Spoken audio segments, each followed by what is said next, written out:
জন্মাষ্টমীতে গোপুর জন্য আমি যে মালপোয়া বানিয়েছিলাম সেটারই রেসিপি আজ আপনাদের বলবো। তো এখানে আমি 1 কাপ সুজি, সাথে 1 কাপ ময়দা আর হাফ কাপ মতো চিনি নিয়েছিলাম।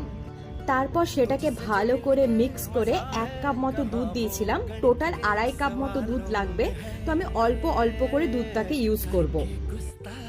এই সময় আপনারা একটু মৌরিটাকে রোস্ট করে নেবেন, আর রোস্ট করে যদি মিক্সি থাকে বা হামল দিস্তা থাকে ওটাতে একটু গুঁড়ি নেবেন আর সেটা দিয়ে দেবেন। আর মিশ্রণটা ঠিক এরকম হবে, এটার স্বাদ আরও দ্বিগুণ করে দেবে।